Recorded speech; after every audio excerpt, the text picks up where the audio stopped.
A shot is the smallest unit of film, but before getting into its clear definition, I would like to speak a few words on why it's important, why film historians were aware of shot transitions, and they were measuring the shots from early on. A film theorist by the name of Christian Metz was interested in looking at a study of cinema from a linguistic point of view. He believed that cinema was like a language. Actually, the idea that cinema was a language was generated before. He, however, believed that there was something different between cinema and verbal languages. Languages are structured in a way that they can be broken into certain building blocks. There are sentences, and then there are small building blocks like words, letters, and phonemes, and so on. However, because of the temporal dimension of movies, Metz believed that in cinema we only have sentences, and that cannot be broken into smaller segments. It should be comprehended in its entireness. So a shot maybe is like a sentence in language or written text. Now, I want to know, how do you define a shot? As some of your answer implied, it seems that sometimes we confuse the definition of a shot with other basic components like frames, mise-en-scène, or sequence. A definition of a shot is an uninterrupted segment of a film.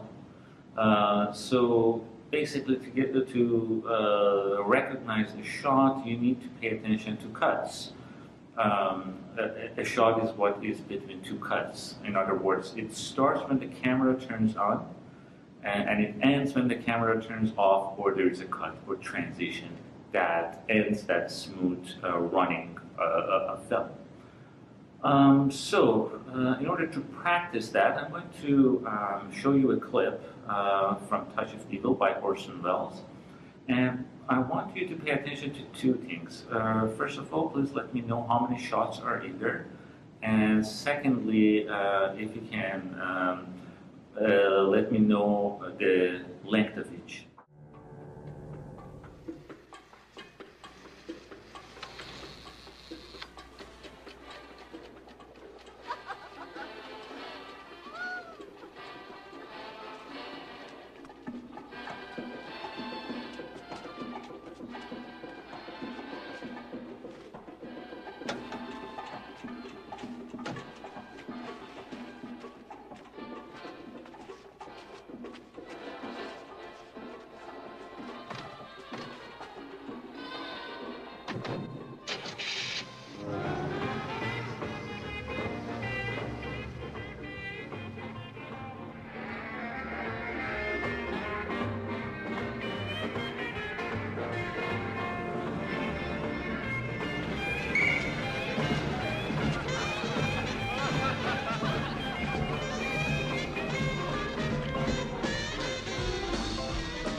You folks American citizens? I am, yes. Where were you born, miss? Mrs. What? Philadelphia. The name is Vargas. Hey, Jim! See who's here? Sure, Mr. Vargas. Hot on the trail of another dope ring? Out on the trail of a chocolate soda for my wife. Your wife? Really, your bride, officer. Hey, can I get through? A lot of talk up here about how you cracked that Grandy business. Yeah, we hear you caught the big boss. Only one of them. The Grandys are a big family. Good night. No purchases, Mr. Lineker? Hey, I got this. You're American citizen, miss? No, I got this ticking noise. Yeah, okay. No, really, this Good night. ticking noise in my head.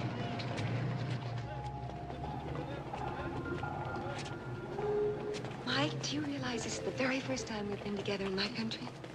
Do you realize I haven't kissed you in over an hour? Correct. There were just two shots. The first one was about 3 minutes and 24 seconds, and the second one was just a second long. Actually, Orson Welles introduced the length of the shot by setting the time bomb to explode in 3 minutes and 24 seconds. You see that the first shot was very complex. It introduces us to the characters. It establishes the world of the film. And there is also a sense of suspense coming by the tick-tock of the bomb. However, the second shot was a very simple action shot, as if the image is saying, hear the explosion. Realist film theorists such as André Bazin believe that lengthier shots were superior to shorter length shots caused by fast-paced editing. Mainly because in lengthier shots, we experience temporality similar to a day-to-day basis. So there's some sort of freedom to explore the image, unlike fast-paced editing that forces us to pay attention to certain parts of the image. A movie has like 1,000 shots.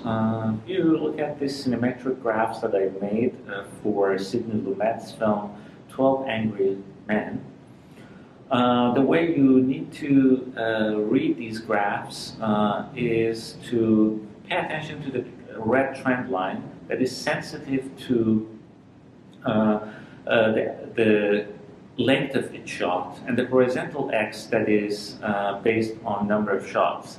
It's not based on the screen time, so the middle of the horizontal X is not the middle of the movie.